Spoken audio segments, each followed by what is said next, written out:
ਜਿੰਨਾ ਪੈਸਾ ਸਰਕਾਰ ਦੇ ਰਹੀ ਆ ਉਹਨਾਂ ਜਿਹੜੇ ਸਾਡੇ ਫੌਜੀ ਆ ਜਾਂ ਉਹਨਾਂ ਦੇ ਪਰਿਵਾਰਾਂ 'ਤੇ ਨਹੀਂ ਲੱਗ ਰਿਹਾ। ਇਸ ਸੰਬੰਧੀ ਮੈਂ ਕੋਈ 2 ਸਾਲ ਪਹਿਲਾਂ ਦਿੱਲੀ ਹੈੱਡਕੁਆਟਰ 'ਚ ਈਮੇਲ ਭੇਜੀ ਸੀ ਕਿ ECHS ਦਾ ਮਰੀਜ਼ ਜਦੋਂ ਵੀ ਛੁੱਟੀ ਹੁੰਦੀ ਹੈ ਉਹਨੂੰ ਬਿੱਲ ਦੀ ਡਿਟੇਲ ਦਿੱਤੀ ਜਾਵੇ।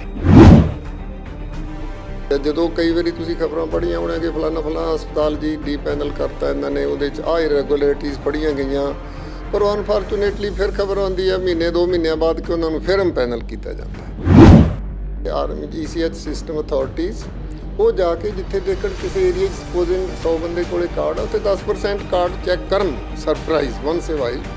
ਜਿਹਦਾ ਕਾਰਡ ਮਿਸਿੰਗ ਹੈ ਉਹ ਬੰਦੇ ਨੂੰ ਪਰਮਾਨੈਂਟ ਤੌਰ 'ਤੇ ਮਤਲਬ ਕਿ ਤੁਸੀਂ ਉਹਨੂੰ ਕਰ ਦਿਓ ਕਿ ਤੂੰ ਇਹ ਜਿਹੜੀ ਫੈਸਿਲਿਟੀ ਤੈਨੂੰ ਨਹੀਂ ਮਿਲੇਗੀ ਤੇ ਉਹਨੂੰ ਪਬਲਿਸਾਈਜ਼ ਕਰੋ।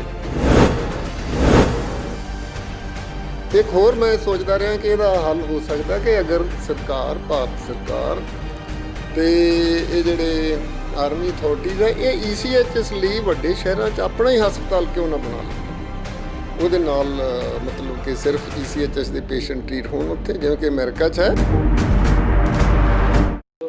पूरे देश में ex service health contributory scheme यानी कि ECHS स्कीम इसलिए चलाई गई थी कि जो पूर्व सैनिक हैं उनके परिवारों को उनको बेहतर सेहत सेवाएं दी जा सकें, लेकिन इसका बहुत बड़ा दुरुपयोग हुआ। मरीजों को दाखिल ही नहीं किया जाता और उनके बिल बनाकर जो है ECHS में पास होने के लिए भेज दिया जाता है। इससे लेकर देश में बहुत बड़ा घोलमाल चल रहा है। अमृतसर के कुछ अस्पतालों को ECHS की ओर से डी इम्पैनल भी किया गया था, लेकिन कुछ समय के लिए, बाद में फिर उनको स्कीम दे दी गई कि यानी कि वो ECHS के तहत फिर मरीजों का इलाज कर सकते हैं। लेकिन ये नहीं बताया गया उन्हें क्यों डीम पैनल किया गया था और आखिर उन्होंने क्या किया था कि बाद में क्या किया कि उन्हें फिर से बहाल कर दिया गया। हाल ही में 3 अस्पतालों को फिर से डीम पैनल किया गया है, लेकिन उनकी भी जो सदस्यता खारिज की गई है वो 28 अगस्त तक की गई है। हेल्थ कंट्रीब्यूटरी जो स्कीम है ECHS स्कीम है, इसमें क्या गोलमाल चल रहा है और इस पर कैसे रोक लगाई जा सकती है, आज हमारे साथ हैं शहर के जाने माने सर्जन डॉक्टर भोला सिंह सिद्धू। आपको बता दें कि ये सरकारी मेडिकल कॉलेज में प्रोफेसर सर्जरी विभाग के मुखी भी रह चुके हैं और आजकल ये श्रीमती पार्वती देवी अस्पताल में सर्जरी विभाग के मुखी हैं। सत श्री अकाल डॉक्टर साहब, तुहाडा सर D4U न्यूज़ चैनल तुहाडा स्वागत है। सर थोड़ा दसो सर ECHS स्कीम क्यों शुरू की गई सी, सर ਇਹਦਾ दुरुपयोग किस तरह शुरू होना हो गया जी? ਸਤਿ ਸ਼੍ਰੀ ਅਕਾਲ ਭੰਡਾਰੀ ਸਾਹਿਬ, ਸਭ ਤੋਂ ਪਹਿਲਾਂ ਤਾਂ ਤੁਹਾਡਾ ਧੰਨਵਾਦ, ਤੁਸੀਂ ਟਾਈਮ ਕੱਢਿਆ ਮੇਰੇ ਕੋਲ ਆਉਣ ਲਈ।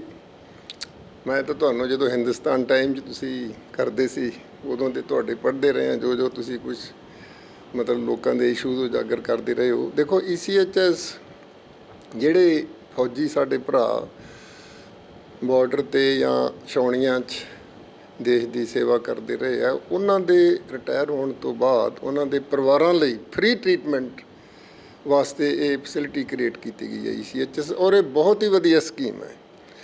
ਪਰ ਬਦਕਿਸਮਤੀ ਨਾਲ ਅਸੀਂ ਪਿਛਲੇ ਕੁਝ ਸਾਲਾਂ ਤੋਂ ਦੇਖ ਰਹੇ ਹਾਂ ਕਿ ਕੁਝ ਐਲੀਮੈਂਟ ਜਿਹਦੇ ਵਿੱਚ ਸਾਰੇ ਹੀ ਮਤਲਬ ਜਿਨ੍ਹਾਂ ਦੇ ਕਾਰਡ ਬਣੇ ਆ ਜਾਂ ਹਸਪਤਾਲ ਦੇ ਆ ਜਾਂ ਕੋਈ ਆਪ ਜਿਹੜੇ ਆਰਮੀ ਵਾਲੇ ਮੈਨੇਜ ਕਰਦੇ ਆ, ਸਮਹਾਉ ਉਹਨਾਂ ਤੋਂ ਕਿਤੇ ਨਾ ਕੋਈ ਖਾਮੀ ਰਹਿ ਗਈ ਹੈ ਅਤੇ ਇਹ ਮਿਸਯੂਜ਼ ਇਹ ਸਿਸਟਮ ਮਿਸਯੂਜ਼ ਹੋਇਆ। ਤਾਂ ਜਿਹੜੇ ਕੰਮ ਲਈ ਮਤਲਬ ਸ਼ੁਰੂ ਹੋਇਆ ਉਹ ਜਿੰਨਾ ਪੈਸਾ ਸਰਕਾਰ ਦੇ ਰਹੀ ਆ ਉਹਨਾਂ ਜਿਹੜੇ ਸਾਡੇ ਫੌਜੀ ਆ ਜਾਂ ਉਹਨਾਂ ਦੇ ਪਰਿਵਾਰਾਂ 'ਤੇ ਨਹੀਂ ਲੱਗ ਰਿਹਾ।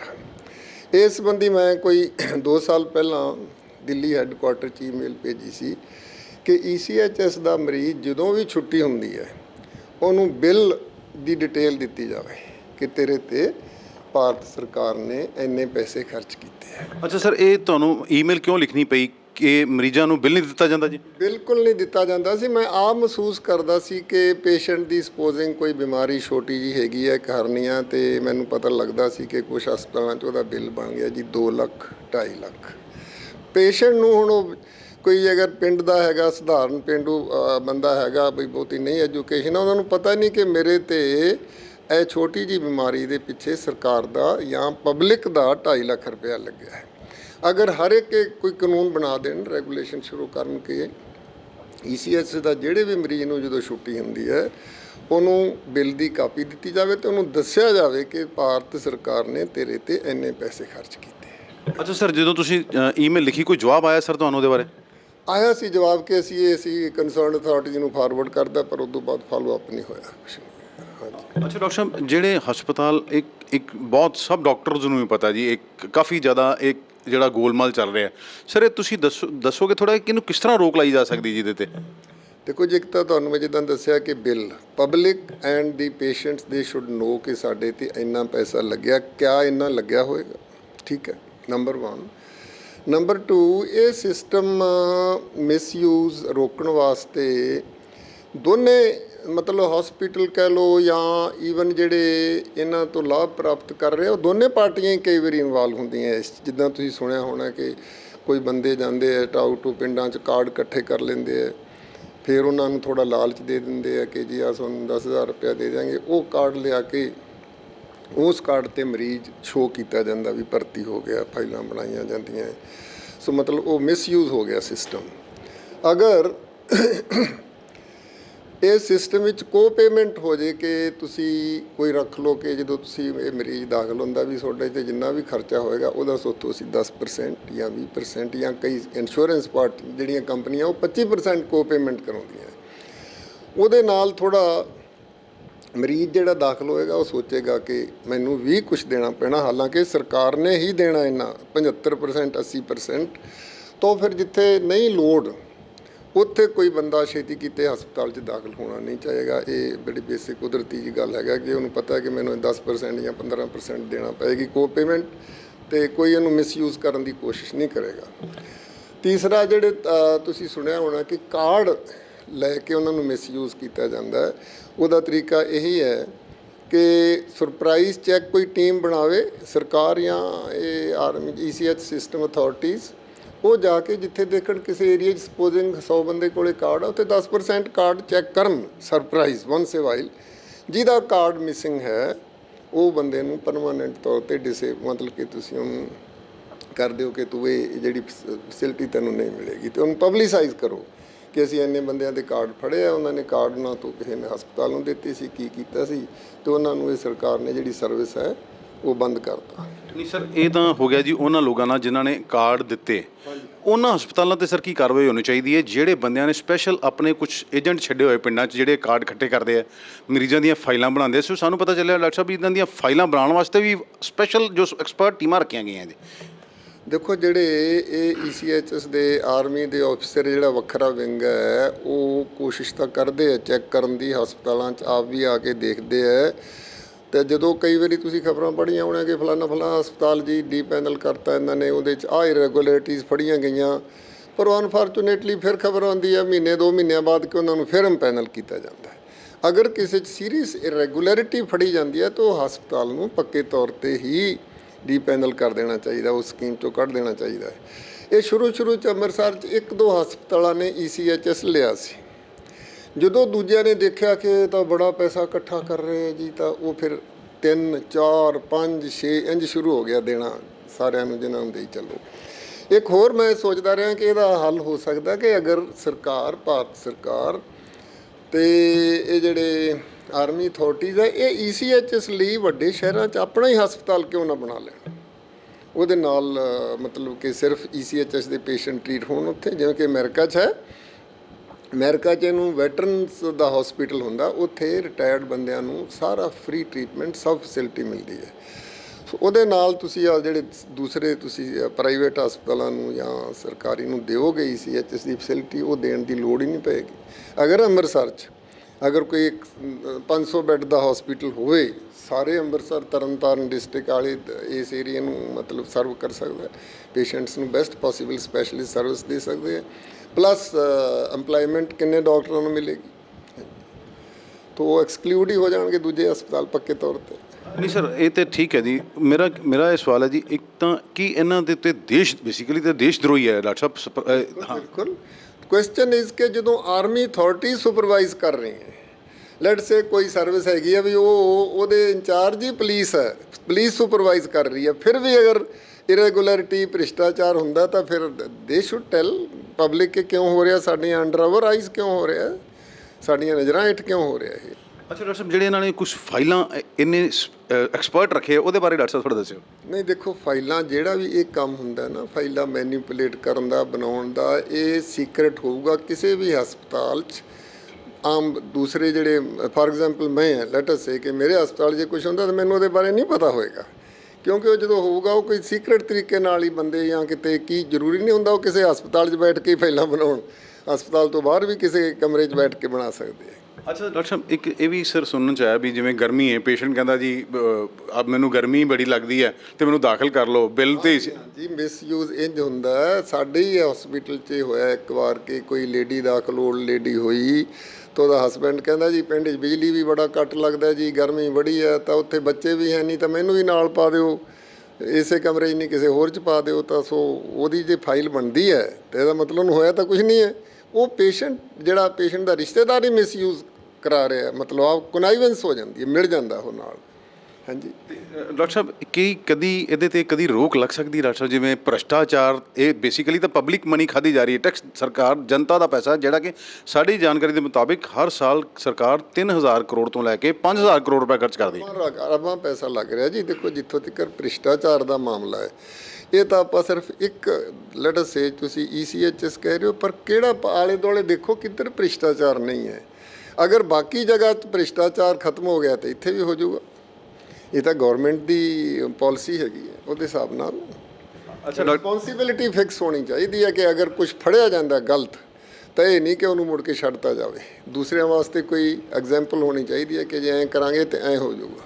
ਅੱਛਾ ਡਾਕਟਰ ਸਾਹਿਬ, ਹੁਣ ਤੁਹਾਡਾ ਪਰਸਨਲ ਸਵਾਲ ਪੁੱਛਾਂਗਾ ਜੀ ਮੈਂ, ਤੁਸੀਂ ਕਿੰਨੀ ਦੇਰ ਪ੍ਰੋਫੈਸਰ ਤੇ ਹੈਡ ਰਹੇ ਤੇ ਕਿੰਨੇ ਡਾਕਟਰ ਸਾਹਿਬ ਤੁਸੀਂ ਜਿਹੜੇ ਸਰਜਨ ਤਿਆਰ ਕੀਤੇ ਜਿਹੜੇ ਦੇਸ਼ ਵਿਦੇਸ਼ ਸੇਵਾ ਕਰ ਰਹੇ ਜੀ? ਦੇਖੋ ਜੀ, ਮੈਂ 1970 ਤੋਂ ਸਰਜਰੀ 'ਚ ਵੜਿਆ ਹੈ। ਰਜਿੰਦਰਾ ਹਸਪਤਾਲ ਪਟਿਆਲਾ, ਮੈਡੀਕਲ ਕਾਲਜ ਪਟਿਆਲਾ ਤੋਂ ਮੈਂ ਕੁਆਲੀਫਾਈ ਕੀਤਾ ਸੀ।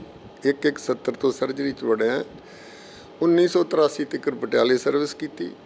1 ਸਾਲ ਮੈਂ ਵਲਾਇਤ ਗਿਆ ਸੀ ਟ੍ਰੇਨਿੰਗ ਤੇ ਕੈਂਸਰ ਟ੍ਰੀਟਮੈਂਟ ਦੀ, ਤੇ 80-81 ਫਿਰ ਮੈਂ 83 ਤੋਂ 87 government medical college Faridkot surgery ਦਾ ਹੈਡ ਪ੍ਰੋਫੈਸਰ ਰਿਹਾ।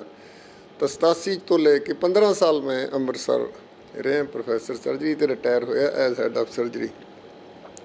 ਫਰੀਦਕੋਟ 'ਚ ਤਾਂ ਜਿਹੜੇ ਮੈਂ 4 ਸਾਲ ਸੀ ਉੱਥੇ ਪੋਸਟ ਗ੍ਰੈਜੂਏਸ਼ਨ ਨਹੀਂ ਹੁੰਦੀ ਸੀ, ਸਿਰਫ MBBS ਹੁੰਦੀ ਸੀ। ਇੱਥੇ ਆ ਕੇ ਮੈਂ 15 ਸਾਲਾਂ 'ਚ ਮੇਰਾ ਖਿਆਲ ਹੈਗਾ ਕਿ ਹਰ ਸਾਲ 4-5 ਮੁੰਡੇ ਕੁੜੀਆਂ ਸਰਜਨ ਬਣਦੇ ਸੀ। MS ਕਰਕੇ ਤੁਸੀਂ ਕਹਿ ਲਓ ਕਿ ਇਹਨਾਂ ਨੂੰ ਬੇਸਿਕ ਟ੍ਰੇਨਿੰਗ ਲੈ ਕੇ ਸਰਜਨ ਤਾਂ ਬੰਦਾ ਕਾਫੀ ਸਾਲਾਂ ਬਾਅਦ ਬਣਦਾ ਹੈ। ਤਾਂ ਤੁਸੀਂ ਗਿਣ ਲਓ ਕਿ ਜੇ ਹਰ ਸਾਲ 5 ਨਿਕਲਦੇ ਆ ਤਾਂ 15 ਸਾਲਾਂ 'ਚ 70-75 ਹੀ ਮਤਲਬ ਸਰਜਨ ਬਣ ਜਾਂਦੇ ਆ। ਐਟ ਪ੍ਰੈਜ਼ੈਂਟ ਮੇਰੇ ਸਟੂਡੈਂਟ ਅਮਰੀਕਾ ਅਤੇ ਕੈਨੇਡਾ, ਇਹਨਾਂ ਕੰਟਰੀਜ਼ ਤਾਂ ਮੈਨੂੰ ਪਤਾ ਵੀ ਹੈਗੇ ਆ, ਅਤੇ 2 ਜਾਂ 3 ਤਾਂ ਮੈਂ ਜਾਣਦਾ ਕਿ ਉਹ ਪ੍ਰੋਫੈਸਰ ਹੈ ਸਰਜਰੀ ਦੀ। ਅੱਜ ਇੱਕ ਤਾਂ CMC 'ਚ ਹੈਗਾ ਅਤੇ 2 ਇੱਥੇ ਹੈ ਅੰਮ੍ਰਿਤਸਰ 'ਚ ਹੀ। ਹਾਂਜੀ, ਤਾਂ ਇੱਕ ਮੁੰਡਾ ਸਰਜਨ ਮੇਰੇ ਕੋਲ ਕਰਕੇ ਗਿਆ, ਉਹਨੇ ਜਲੰਧਰ ਬਹੁਤ ਵੱਡਾ ਹਸਪਤਾਲ ਖੜਾ ਕੀਤਾ। ਤਾਂ ਸਾਰਾ ਮਲਟੀ ਸਪੈਸ਼ਲਿਟੀ, ਉਹ ਵੀ ਕਾਫੀ ਸੇਵਾ ਕਰ ਰਿਹਾ, ਕੰਮ ਕਰ ਰਿਹਾ। ਅਫਕੋਰਸ ਜੇ ਮਲਟੀ ਸਪੈਸ਼ਲਿਟੀ ਵੱਡਾ ਹਸਪਤਾਲ ਹੈ ਤਾਂ ਪੈਸਾ ਵੀ ਜ਼ਰੂਰ ਬਣਾ ਰਿਹਾ। ਅੱਛਾ ਡਾਕਟਰ ਸਾਹਿਬ, ਇੱਕ ਸਵਾਲ ਹੈ ਜੀ, ਤੁਸੀਂ ਲੰਬੇ ਸਮੇਂ ਤੱਕ ਸਰਕਾਰੀ ਹਸਪਤਾਲਾਂ 'ਚ ਨੌਕਰੀ ਕੀਤੀ ਹੈ, ਗੁਰੂ ਨਾਨਕ ਦੇਵ 'ਚ ਵੀ ਕੀਤੀ ਹੈ, ਮੈਡੀਕਲ ਕਾਲਜ ਪਟਿਆਲੇ ਵੀ, ਫਰੀਦਕੋਟ ਵੀ। ਡਾਕਟਰ ਸਾਹਿਬ, ਉਦੋਂ ਦੀ ਗੱਲ ਕਰੀਏ ਵੀ ਉਦੋਂ ਤੋਂ ਲੈ ਕੇ ਤੇ ਹੁਣ ਤੱਕ ਇਹ ਡਿਟੀਰੀਓਰੇਸ਼ਨ ਆਈ, ਤੇ ਇਹਦਾ ਕਾਰਨ ਕੀ ਹੈ ਜੀ? ਇਹ ਤਾਂ ਮੇਰਾ ਖਿਆਲ ਹੈ, ਦੇਖੋ ਜੀ, ਜੇ ਆਪਾਂ ਦੂਸਰੇ ਪਾਸੇ ਵੀ ਦੇਖੀਏ, ਜਿਹੜੀ ਪਹਿਲੀ ਜਨਰੇਸ਼ਨ ਸਾਡੀ ਪੋਲੀਟੀਸ਼ੀਅਨਾਂ ਦੀ ਸੀ, ਜਾਂ IAS ICS IPS ਜਿਹੜੀ ਪਹਿਲੀ ਜਨਰੇਸ਼ਨ ਸੀ, ਉਹਨਾਂ ਦਾ ਅਤੇ ਹੁਣ ਦੀ ਹਾਲਾਤਾਂ ਦਾ ਕਿੰਨਾ ਫਰਕ ਹੈ। ਸਾਡੇ ਵੇਖਦਿਆਂ ਹੀ ਬੜਾ ਕੁਛ ਚੇਂਜ ਹੋ ਗਿਆ ਹੈ। ਜਦੋਂ ਮੈਂ ਪਟਿਆਲੇ ਸੀ, ਇਹ ਕਿਤੇ ਮਤਲਬ ਸੁਣਿਆ ਨਹੀਂ ਸੀ ਕਿ ਕਿਸੇ ਪੇਸ਼ੈਂਟ ਡਾਕਟਰ ਦੇ ਵਿਚਕਾਰ ਕੋਈ ਪੈਸੇ ਦੀ ਐਕਸਚੇਂਜ ਜਾਂ ਕੋਈ ਕਰਪਸ਼ਨ। ਮੋਸਟਲੀ ਸਾਰੇ ਹੀ ਡਾਕਟਰ ਸਿਰਫ ਆਪਣੀ ਤਨਖਾਹ 'ਤੇ ਗੁਜ਼ਾਰਾ ਕਰਦੇ ਸੀ। ਕਿਸੇ ਇਹ ਨਹੀਂ ਸੁਣਦੇ ਹੁੰਦੇ ਸੀ ਅਸੀਂ ਕਿਸੇ ਪੇਸ਼ੈਂਟ ਤੋਂ ਕੋਈ ਸਰਜਨ ਜਾਂ ਕੋਈ ਡਾਕਟਰ ਪੈਸੇ ਅੰਡਰ ਦੀ ਟੇਬਲ ਲੈ ਰਿਹਾ ਜਾਂ ਕੁਛ ਕਰ ਰਿਹਾ। ਬਾਅਦ ਜਦੋਂ ਸਮਾਂ ਬੀਤਿਆ, ਡਾਕਟਰ ਬਣਨ ਵਾਸਤੇ ਵੀ ਜਿਹੜੇ ਐਡਮਿਸ਼ਨ ਵਾਸਤੇ ਬੜੇ ਪੈਸੇ ਪ੍ਰਾਈਵੇਟ ਕਾਲਜਾਂ 'ਚ ਲੱਗਣ ਲੱਗ ਪਏ। ਤੁਹਾਨੂੰ ਪਤਾ ਹੀ ਹੋਣਾ ਹੁਣ ਵੀ ਕਿ ਕਰੋੜ ਰੁਪਈਆ ਤਾਂ ਘੱਟੋ ਘੱਟ MBBS 'ਚ, ਉਸ ਤੋਂ ਬਾਅਦ 2-3 ਕਰੋੜ PG ਵਾਸਤੇ ਲੱਗ ਜਾਂਦਾ। ਸੋ ਜਦੋਂ ਕੋਈ ਇਹ ਸਿਸਟਮ ਸ਼ੁਰੂ ਹੋ ਗਿਆ ਕਿ ਪ੍ਰਾਈਵੇਟ ਕਾਲਜਾਂ 'ਚ ਐਡਮਿਸ਼ਨ ਲੈਣ ਲਈ ਤੁਹਾਨੂੰ ਲੱਖਾਂ ਜਾਂ ਕਰੋੜਾਂ ਰੁਪਏ, ਈਵਨ ਪੰਜਾਬ ਸਰਕਾਰ ਨੇ ਹੁਣ ਫੀਸ ਵਧਾਤੀ ਹੈ, ਤੁਹਾਨੂੰ ਪਿੱਛੇ ਜੇ ਪਤਾ ਕਿ ਬੜਾ ਰੌਲਾ ਪੈ ਰਿਹਾ ਸੀ। ਅਗਰ ਕੋਈ ਸਟੂਡੈਂਟ ਲੱਖਾਂ ਜਾਂ ਕਰੋੜਾਂ ਰੁਪਏ ਲਾ ਕੇ ਡਾਕਟਰ ਬਣਦਾ ਹੈ, ਉਹਨੂੰ ਬਾਅਦ 'ਚ ਤੁਸੀਂ ਕਹੋ ਕਿ ਤੂੰ 40,000 ਦੀ ਨੌਕਰੀ ਤੇ ਕੰਮ ਕਰ, ਉਹ ਫਿਰ ਪ੍ਰੋਬਲਮ ਉਹੀ ਆ ਜਾਂਦੀ ਹੈ ਨਾ ਕਿ ਕੌਨਸ਼ੀਅੰਸ ਜਾਂ ਬੰਦੇ ਦੀ ਕੈਸੀ ਹੈਗੀ ਹੈ ਥਿੰਕਿੰਗ। ਉਹ ਸੋਚਦਾ ਯਾਰ ਮੇਰਾ ਇੰਨਾ ਪੈਸਾ ਲੱਗ ਗਿਆ ਅਤੇ ਹੁਣ ਮੈਂ ਇੱਥੇ 40,000 ਦੀ ਨੌਕਰੀ ਕਰਕੇ ਕਿੱਦਾਂ ਰਿਕਵਰ ਕਰਾਂਗਾ। ਜਾਂ ਫਿਰ ਉਹ ਕੱਲ੍ਹ ਨੂੰ ਜਦੋਂ ਵਿਆਹ ਕਰਾਊਗਾ ਡੋਰੀ ਮੰਗੂਗਾ ਕੁੜੀ ਵਾਲਿਆਂ ਤੋਂ ਕਿ ਮੇਰੇ ਤੇ ਇੰਨੇ ਪੈਸੇ ਲੱਗੇ ਹੈ, ਜਾਂ ਕੋਈ ਹੋਰ ਸੱਜੇ ਖੱਬੇ ਕੁਝ ਨਾ ਕੁਝ ਤਾਂ ਕਰੂਗਾ ਹੀ ਹੈ ਨਾ। So it's a matter of conscience, ਬੰਦੇ ਦੀ ਜਿਹੜੀ ਅੰਤਰਾਤਮਾ ਕੀ ਕਹਿੰਦੀ ਹੈ। ਬਾਕੀ ਹੁਣ ਅਸੀਂ ਦੇਖੋ ਹਿੰਦੁਸਤਾਨ 'ਚ ਕਹਿ ਰਹੇ ਹਾਂ ਰਾਮ ਰਾਜ ਆਏਗਾ, ਆ ਆਏਗਾ। ਅਗਰ ਸਾਰੀ ਸੁਸਾਇਟੀ ਦੀ ਥਿੰਕਿੰਗ ਚੇਂਜ ਹੋ ਜੀ ਤਾਂ ਕਰਪਸ਼ਨ ਦੂਰ ਹੋ ਸਕਦੀ ਹੈ। ਅੱਛਾ ਸਰ, ਤੁਸੀਂ ਕੀ ਸੁਝਾਅ ਦਿਓਗੇ ਗਵਰਨਮੈਂਟ ਨੂੰ ਵੀ ਇਸ ਮੈਡੀਕਲ ਕਾਲਜ ਦਾ ਜਾਂ ਪਟਿਆਲਾ ਜਿਹੜੇ ਸਰਕਾਰੀ ਮੈਡੀਕਲ ਕਾਲਜ ਨੇ, ਕਿਉਂਕਿ ਉੱਥੇ ਜਿਹੜਾ ਮਰੀਜ਼ ਆਉਂਦਾ ਬੜਾ ਗਰੀਬ ਆਉਂਦਾ ਜੀ, ਵੀ ਉੱਥੇ ਕਿਸ ਤਰ੍ਹਾਂ ਕੀ ਕੀਤਾ ਜਾਏ ਵੀ ਇਹਦਾ ਜਿਹੜਾ ਸਟੈਂਡਰਡ ਡਿੱਗ ਗਿਆ ਇਹਨੂੰ ਚੁੱਕਿਆ ਜਾ ਸਕੇ? ਉਹਦਾ ਸਿੰਪਲ ਇਲਾਜ ਹੈ ਜੀ, ਸਾਰੇ MLA minister MP IAS IP ਜਿੰਨੇ ਐਗਜ਼ੈਕਟਿਵ ਹੈ ਉਹਨਾਂ ਦੇ ਸਾਰਿਆਂ ਦੇ ਪੇਸ਼ੈਂਟ ਸਰਕਾਰੀ ਹਸਪਤਾਲਾਂ 'ਚ ਕੰਪਲਸਰਲੀ ਦਾਖਲ ਹੋਣ, ਆਪੇ ਇੰਪਰੂਵਮੈਂਟ ਹੋ ਜਾਏਗੀ। ਸਿੰਪਲ। ਡਾਕਟਰ ਸਾਹਿਬ ਸਾਡੇ ਚੈਨਲ ਦੇ ਮਾਧਿਅਮ ਨਾਲ ਤੁਸੀਂ ਕੁਝ ਹੋਰ ਕਹਿਣਾ ਚਾਹੋ? ਬਸ ਜੀ, ਮੈਂ ਜਿਹੜਾ ਮਹਿਸੂਸ ਇਹ ਕਰਦਾ ਕਿ ਜਿਹੜਾ ਡਾਕਟਰੀ ਦਾ ਪ੍ਰੋਫੈਸ਼ਨ ਹੈਗਾ ਨਾ, ਸ਼ੁਰੂ ਤੋਂ ਅਸੀਂ ਕਹਿੰਦੇ ਰਹੇ ਹਾਂ ਜੀ ਇਹ they are gods in white coat, noble profession ਹੈ। ਜਿਹੜਾ ਬੱਚਾ ਕੋਈ +2 ਤੋਂ ਬਾਅਦ ਸੋਚਦਾ ਮੈਂ ਡਾਕਟਰ ਬਣਨਾ ਨਾ, ਉਹ ਫਿਰ ਇਹ ਸੋਚ ਕੇ ਆਵੇ ਕਿ ਮੈਂ ਸਾਰੀ ਉਮਰ ਇਸ ਨੋਬਲ ਪ੍ਰੋਫੈਸ਼ਨ ਦੀ ਇੱਜ਼ਤ ਰੱਖਣੀ ਹੈ, ਮਰੀਜ਼ਾਂ ਦੀ ਸੇਵਾ ਕਰਨੀ ਹੈ, ਪੈਸਾ ਮੁੱਖ ਨਾ ਕਿਤੇ ਰੱਖੇ। ਜਦੋਂ ਕੋਈ ਵੀ ਉਹ ਜਿਹੜੀਆਂ ਗੱਲਾਂ ਬਾਅਦ 'ਚ ਆ ਜਾਂਦੀਆਂ ਕਿ ਮੇਰਾ ਇੰਨਾ ਪੈਸਾ ਲੱਗ ਗਿਆ ਜੀ, ਫਿਰ ਮੈਂ ਪੈਸਾ ਮੁੱਖ ਕਿਉਂ ਨਾ ਰੱਖਾਂ। ਜਾਂ ਸਾਡੀ ਜਿਹੜੀ ਸਰਕਾਰ ਆ ਉਹ ਹਰ ਬੰਦੇ ਦਾ ਸਾਰੀ ਨੇਸ਼ਨ ਲੈਵਲ 'ਤੇ ਹੀ ਜਿਹੜਾ ਥਾਟ ਪ੍ਰੋਸੈਸ ਨੂੰ ਚੇਂਜ ਕਰੇ ਨਾ। ਦੂਸਰਾ ਹੈਗਾ ਕਿ ਹੁਣ ਗਰੀਬੀ ਹਟਾਓ, ਗਰੀਬੀ ਹਟਾਓ, ਕਿੰਨੇ ਚਿਰ ਦਾ ਚੱਲ ਰਿਹਾ, ਗਰੀਬ ਤਾਂ ਅਜੇ ਵੀ ਬੜੇ ਹੈਗੇ ਹੈ ਜੀ। ਸੋ ਕਰਪਸ਼ਨ, ਅਗਰ ਕੋਈ ਬੰਦਾ ਜਿਹੜਾ ਉਹਦੀ ਸੈਲਰੀ ਘੱਟ ਹੈ, ਉਹਦੀ ਅਰਨਿੰਗ ਘੱਟ ਹੈ, ਮਜ਼ਦੂਰੀ ਘੱਟ ਹੈ, ਉਹ ਫਿਰ ਕੋਈ ਨਾ ਕੋਈ 2 ਨੰਬਰ ਦੇ ਕੰਮਾਂ ਬਾਰੇ ਸੋਚਣ ਲੱਗ ਪੈਂਦੇ ਹੈ। ਸੋ ਇਹ ਬਹੁਤ ਵੱਡਾ ਇਸ਼ੂ ਹੈਗਾ ਜਿਹੜਾ ਕਰਪਸ਼ਨ ਹੈ। ਜੇ ਇਹਨੂੰ ਅਸੀਂ ਸੋਚੀਏ ਨਾ ਵੀ ਇੰਜ ਕਰਕੇ ਕੋਈ ਕਹੇ ਮੈਂ ਦੂਰ ਕਰ ਦੂੰਗਾ, ਨਹੀਂ। ਅੱਛਾ ਡਾਕਟਰ ਸਾਹਿਬ, ਤੁਸੀਂ ਇੱਕ ਸਵਾਲ ਮੇਰਾ ਹੋਰ ਬੜਾ ਪਰਸਨਲ ਹੈ ਤੁਹਾਨੂੰ, ਤੁਸੀਂ ਲੰਬਾ ਸਮਾਂ ਨੌਕਰੀ ਕੀਤੀ ਹੈ ਜੀ, ਅਤੇ ਕੋਈ ਐਸਾ ਕੰਮ ਜਿਹੜਾ ਤੁਹਾਨੂੰ ਮਲਾਲ ਹੋਵੇ ਵੀ ਤੁਸੀਂ ਨਹੀਂ ਕਰ ਸਕੇ, ਤੁਸੀਂ ਹਜੇ ਵੀ ਲੋਕਾਂ ਦੀ ਸੇਵਾ ਕਰ ਰਹੇ ਹੋ, ਯੂ ਆਰ ਅਰਾਊਂਡ 76, ਅਤੇ ਕੋਈ ਐਸਾ ਜਿਹੜਾ ਤੁਸੀਂ ਲੱਗੇ ਵੀ ਤੁਹਾਨੂੰ ਯਾਰ ਮੈਂ ਕੰਮ ਨਹੀਂ ਕਰ ਸਕਿਆ ਅਤੇ ਮੈਨੂੰ ਕਰਨਾ ਚਾਹੀਦਾ ਸੀਗਾ? ਦੇਖੋ ਜੀ, ਜਦੋਂ ਮੈਂ ਪਟਿਆਲੇ ਵੀ ਸੀ, ਫਰੀਦਕੋਟ ਵੀ ਸੀ, ਸਰਜਰੀ ਜਿਹੜੀ ਆ ਨਾ ਉਹ ਮੇਰਾ ਪੈਸ਼ਨ ਹੈ, ਸ਼ੌਕ, ਪੈਸ਼ਨ ਮਤਲਬ ਤਾਂ। But even at that time ਸਾਨੂੰ ਪ੍ਰੋਪਰ ਇੰਸਟਰੂਮੈਂਟ ਅਤੇ ਇਨਫਰਾਸਟਰਕਚਰ ਨਹੀਂ ਮਿਲਦੀ ਸੀ। ਮੈਨੂੰ ਯਾਦ ਹੈ ਕਿ ਇੱਕ ਵਾਰੀ ਮੈਨੂੰ ਇੱਕ ਸਿਰਫ ਤਨਖਾਹ ਬੜੀ ਘੱਟ ਹੁੰਦੀ ਸੀ, ਸਿਰਫ ਇੱਕ ਪ੍ਰੋਪਰ ਸੀਜ਼ਰ, ਕੈਂਚੀ ਅਤੇ ਨੀਡਲ ਹੋਲਡਰ ਲੈਣ ਲਈ ਮੈਨੂੰ ਮਤਲਬ ਕਿ ਕਿਸੇ ਤੋਂ ਪੈਸੇ ਉਧਾਰ ਲੈਣੇ ਪਵੇ ਕਿ ਮੈਂ ਪ੍ਰੋਪਰ ਸਰਜਰੀ ਕਰ ਸਕਾਂ। ਇੰਸਟਰੂਮੈਂਟ ਮਤਲਬ ਤਨਖਾਹ 'ਤੇ ਕਹਿੰਦੇ ਹੁੰਦੇ ਸੀ ਜੀ ਤੁਹਾਡੇ 80% ਬਜਟ ਤਨਖਾਹ 'ਤੇ ਲੱਗ ਜਾਂਦਾ ਹੈ।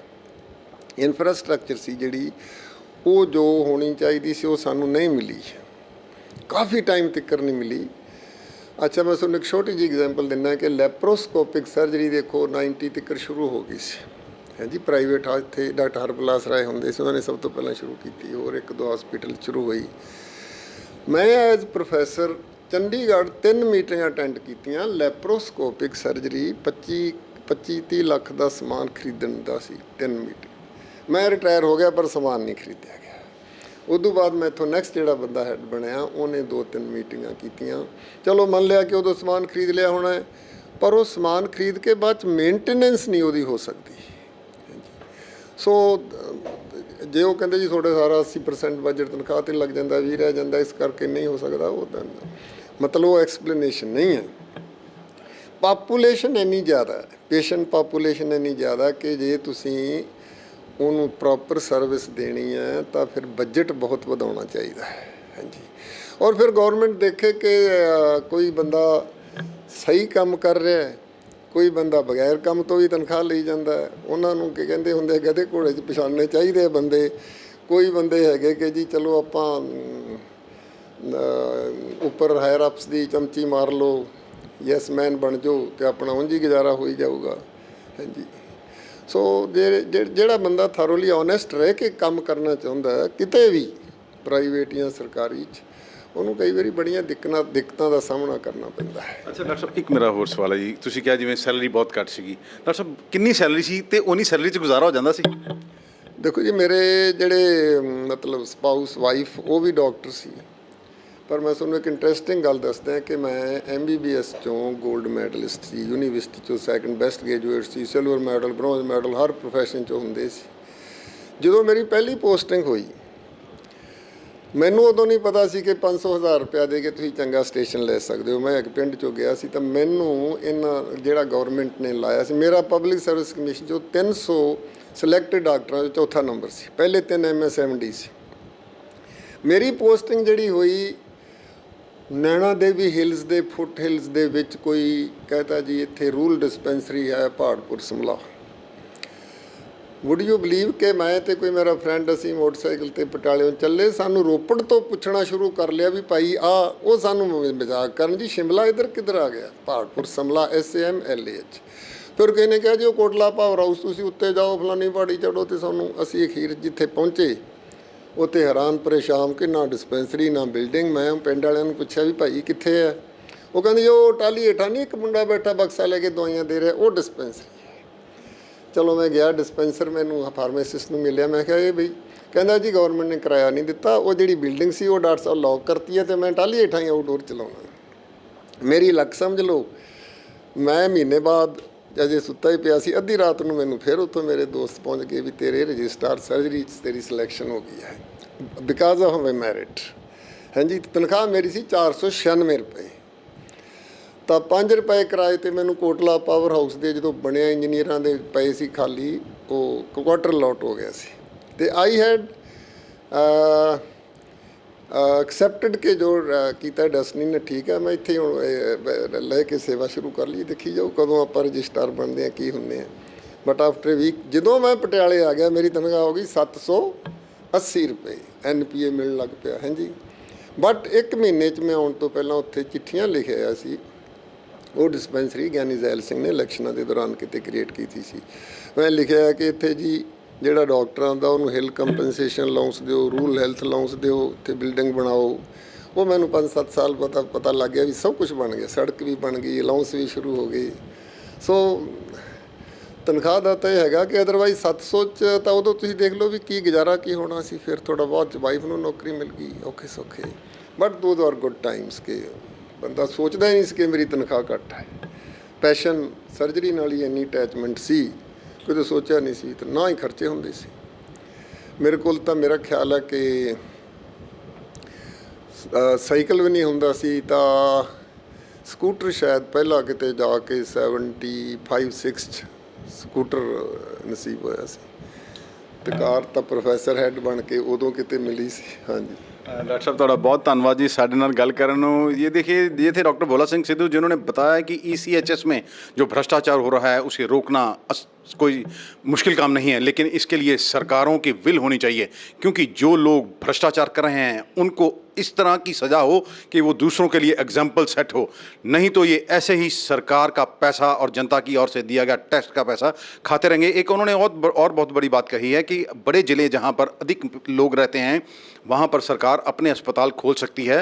इससे डॉक्टरों को रोज़गार भी मिलेगा और दूसरे लोगों को भी रोज़गार मिलेगा। इससे खुद ब खुद जो भ्रष्टाचार है वो ख़त्म हो जाएगा। और जो लोग इसमें भ्रष्टाचार करते हुए पकड़े जाते हैं उन्हें केवल डी-इम्पैनल किया जाना ही काफ़ी नहीं है, उनके खिलाफ देशद्रोह का मामला दर्ज होना चाहिए, क्योंकि अगर ऐसी सख्ती नहीं बरती जाएगी तो फिर भ्रष्टाचार जो है उसको ख़त्म नहीं किया जा सकता। और जो लोग अपना कार्ड देकर पैसे लेते हैं और जिनको गर्मी लगती है और केवल अपनी गर्मी दूर करने के लिए ही अस्पताल में आकर भर्ती हो जाते हैं और अस्पताल प्रबंधक को अपना कार्ड थमा देते हैं, जो उसे AC कमरे में भर्ती तो करता है, उसे खाना भी मुहैया करवाता है, और लेकिन उस कार्ड का जो बिल है 2 से 3 लाख रुपया बना देता है। ऐसे लोगों पर भी सख्त कार्रवाई होनी चाहिए। इनके जो कार्ड हैं सदस्यता रद्द होनी चाहिए। डॉक्टर साहब ने ये भी बताया कि सर्जरी इनका पैशन है, करीब 50 साल हो चुके हैं इनको सर्जरी करते हुए। ऐसे कई डॉक्टर जो इन्होंने तैयार किए हैं जो देश विदेश में लोगों की सेवा कर रहे हैं। इन्होंने सरकार को ये भी सुझाव दिए हैं कि अगर सरकारी अस्पतालों में बेहतर सेवाएं देनी चाहते हैं आप लोगों को, तो जितने भी विधायक, मंत्री, एमपी और नेतागण या एग्जीक्यूटिव बॉडी जितने भी ऑफिसर हैं, उनके इलाज जो हैं सारे सरकारी अस्पतालों में हों, तो खुद सरकारी अस्पतालों का स्तर जो है उठ जाएगा। अमृतसर से D4U न्यूज़ के लिए दीपक भंडारी की खास रिपोर्ट।